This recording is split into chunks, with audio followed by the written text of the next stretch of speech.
the CITIRA Act is misunderstood because people think it's anti-incentive, but actually that's furthest from the truth. Now, it is very pro-incentive for the right reasons.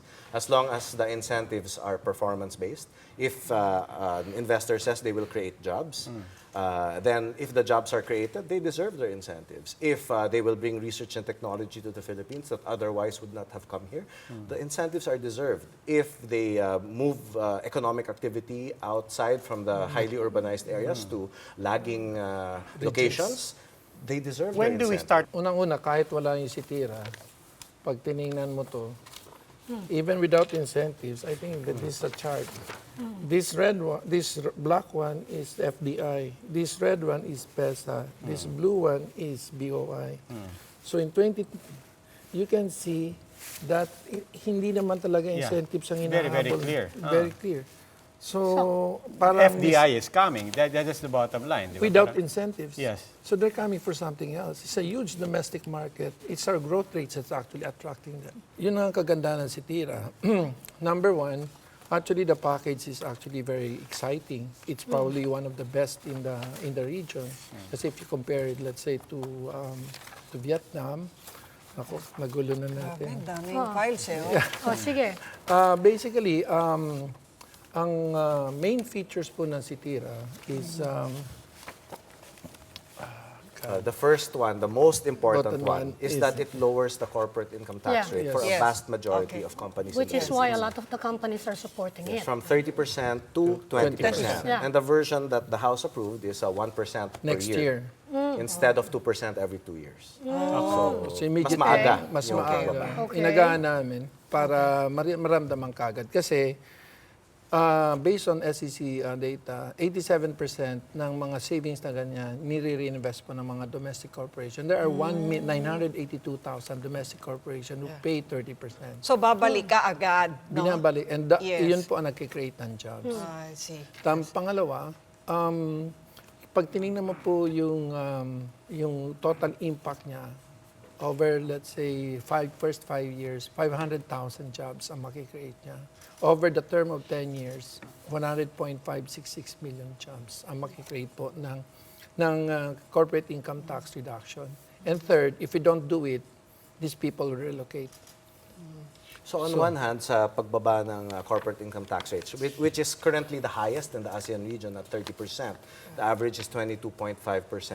That's the job creation on the lowering of corporate income tax. But there's also incentivizing the creation of jobs on the fiscal incentive side, What's which that mean? means, for instance, if you want to deduct labor expense, under the current system, it's a 100% deduction.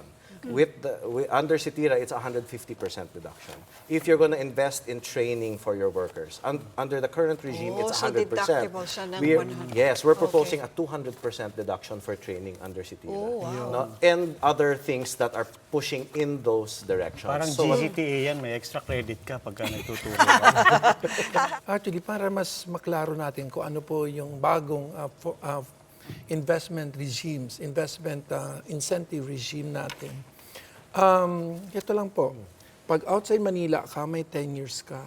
Pag adjacent ka like Bulacan, may 7 years ka. Pag sa loob ka ng NCR, 5 years ka. Pangalawa, pag after nung 6 years ITH mo, may 4 years ka na reduced corporate income.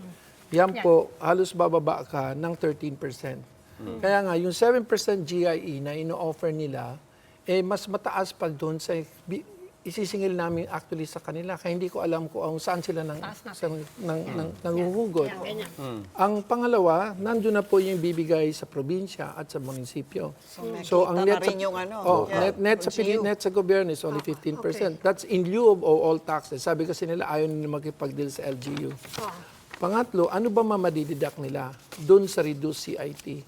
Kasi sa first 6 years mo, wala kang babayaran. So wala kang... Anong madididak? 100% for R&D. Hindi mo yan madididak under GIE. Tapos 50% if you have more labor. For Lord, if we give them better wages, 50% deductible, 100% for infrastructure. That's on top of what they can deduct Yeah. now. Now, 50% for reinvesting in manufacturing, 50% more for buying from Albay. From Na- small and medium, not from from home. small and medium enterprises. Okay, And okay. At walang sustainable development goals dyan or something. This is embedded, ma'am. Actually, supportive of the SDGs if you look at it. At sa pag tinignan mo po yung advance po yung kanyang depreciation ng equipment, imbis ng mahaba for building, 10 years lang. For machineries, 5 years lang. So hindi ko alam kung saan inuhugot nila. Pero at the end of the day, ang kagandahan po ng CITIRA is that yung ating pong ito po yung sinasabi nila, lalaya sila. May 5 years pa silang pwede pakinabangan. Bakit ka Ba't lalaya? kalalayas ka agad? Oh, yes. In fact, if you read the law very well and you run the numbers, I told the IT BPOs, sabi ko, i-run yung numbers, simulate nyo. Papaputol ko lahat ng isang daliri ko kung may isang piso kayo malugi. In My addition- hands are intact. My fingers are intact. And number two, if you really look at the law, there are two things. One, there's a switching provision. Well, what is What does that mean? Well, if you're an existing, sometimes if you have only 2 years more, you Yes, can yes. switch. And number two, there's of course the incentive to relocate.